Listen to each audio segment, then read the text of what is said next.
পাঁচ দিকে ফিরিয়ে ইস্তেঞ্জা করা নিষেধ, অর্থাৎ প্রস্রাব পায়খানা করা নিষেধ। আপনি কি জানেন? যদি না জেনে থাকেন আজকের ছোট্ট ভিডিও থেকে জেনে নিন, সম্পূর্ণ ভিডিওটি দেখতে থাকুন। আসসালামু আলাইকুম ওয়া রাহমাতুল্লাহি ওয়া বারাকাতুহু। নাহমাদুহু ওয়া নুসাল্লি ওয়া নুসাল্লিমু আলা রাসূলিহিল কারীম।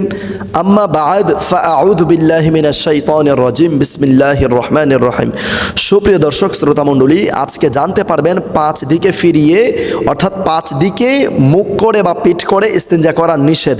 আপনারা অনেকেই বা আমরা অনেকেই জানি না, ভুলবশত অনেকেই আমরা কেবলার দিকে বা অনেক দিকেই প্রস্রাব পায়খানা করে ফেলি। না জানার কারণে এই ভুলগুলো আমরা প্রতিনিয়ত করে যাচ্ছি। চলুন জেনে নেই কোন কোন দিকে ফিরিয়ে বা মুখ করে ইস্তেঞ্জা করা নিষেধ। এক নাম্বার হচ্ছে, কেবলার দিকে মুখ করিয়া প্রস্রাব পায়খানা ইস্তেঞ্জা করা যাবে না। প্রস্রাব পায়খানা করতে পারবেন না, অর্থাৎ কেবলার দিকে মুখ বলতে পশ্চিম দিকে আপনি আপনার সিনা রেখে টয়লেটে অর্থাৎ কমোটে আপনি বসে ইস্তেঞ্জা করতে পারবেন না। কমোটে কিংবা যে কোনোভাবে আপনি যে কোনো জায়গায় ইস্তেঞ্জা করেন, কেবলার দিকে মুখ করিয়া অর্থাৎ সিনা দিয়ে আপনি ইস্তেঞ্জা করতে পারবেন না। দুই নাম্বার হচ্ছে, কেবলার দিকে পিঠ করিয়া, যেমন আমার পেছনে কেবলা রয়েছে, আমি কিন্তু পূর্ব দিকে মুখ করা, আমার পেছনে পশ্চিম। আপনারা বুঝতে পেরেছেন? কেবলার দিকে মুখ করে এবং কেবলার দিকে পিঠ করে আমি যেভাবে বসে আছি, যেমন কেবলা আপনার পেছনে, আপনি ইস্তেঞ্জা করতে বসেছেন কিন্তু কেবলা আপনার পেছনে আছে, এভাবে আপনি ইস্তেঞ্জা করতে পারবেন না। কেবলার দিকে মুখ করিয়াও না, কেবলার দিকে পিঠ করিয়াও আপনি করতে পারবেন না।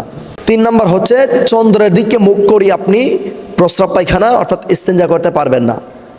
চন্দ্র তো রাত্রে থাকে, ধরেন আপনি রাত্রেবেলা এমন এক জায়গায় গিয়েছেন, আপনার মুখ বরাবর চন্দ্র রয়েছে অর্থাৎ চাঁদ রয়েছে, আপনি এমনভাবে বসছেন, আপনি বসে সরাসরি চাঁদকে দেখতে পাচ্ছেন, তো এমত অবস্থায় আপনি ইস্তেঞ্জা করতে পারবেন না। অর্থাৎ চন্দ্রের দিকে তাকিয়ে চন্দ্র বরাবর চন্দ্রের দিকে মুখ করিয়া ইস্তেঞ্জা করা যাবে না।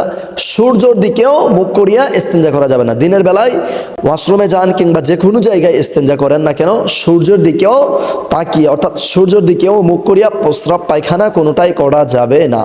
এটা ইসলামে নিষেধ রয়েছে। পাঁচ নাম্বার হচ্ছে, প্রবল বাতাসের দিকে মুখ করিয়া, ধরেন এদিকে বাতাস আসছে, অনেক বাতাস আসছে, এমত অবস্থায় আপনি বাতাসের দিকে মুখ করে আপনি ইস্তেঞ্জা করতে বসেছেন, প্রস্রাব করতে বসেছেন অথবা ইস্তেঞ্জা করতে বসেছেন।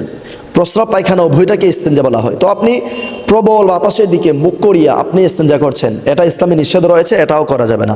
এই পাঁচটি ভুল কিন্তু আমরা প্রায় অনেক জায়গায় অনেক সময় করে থাকি, অনেকেই করে ফেলি। বিশেষ করে না জানার কারণে আমরা অনেকেই করে ফেলি। কেউ যদি না জেনে করে তাহলে কোনো সমস্যা হবে না, কিন্তু জেনে শুনে এই কাজ করা যাবে না, এটা ইসলামী বিধানে নিষেধ রয়েছে। বিশেষ করে মাঠে ঘাটে অনেকে প্রস্রাব করলে এই ভুলগুলো করে থাকেন। যেমন অনেক বাতাস আসছে, আপনি প্রবল বাতাসের দিকে আপনি দাঁড়িয়ে গেছেন কিংবা বসে পড়েছেন প্রস্রাব করার জন্যে, অথবা আপনি সূর্য বরাবর বসে গেলেন প্রস্রাব করার জন্যে, অথবা রাত্রেবেলা আপনার বরাবর উপরে আপনি দেখতে পাচ্ছেন চন্দ্র, চাঁদ দেখা যায়, আপনি চাঁদের দিকে মুখ করে আপনি প্রস্রাব করা শুরু করে দিলেন।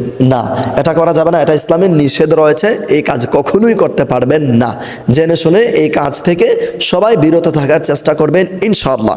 আজকের ভিডিওটি প্রচুর পরিমাণে শেয়ার করে সারা বিশ্বে ছড়িয়ে দিবেন, যেন আপনার শেয়ারের মাধ্যমে অন্য ভাই বোনেরা দেখে শুনে শিখে আমল করতে পারে ইনশাআল্লাহ। আসসালামু আলাইকুম ওয়া রাহমাতুল্লাহ।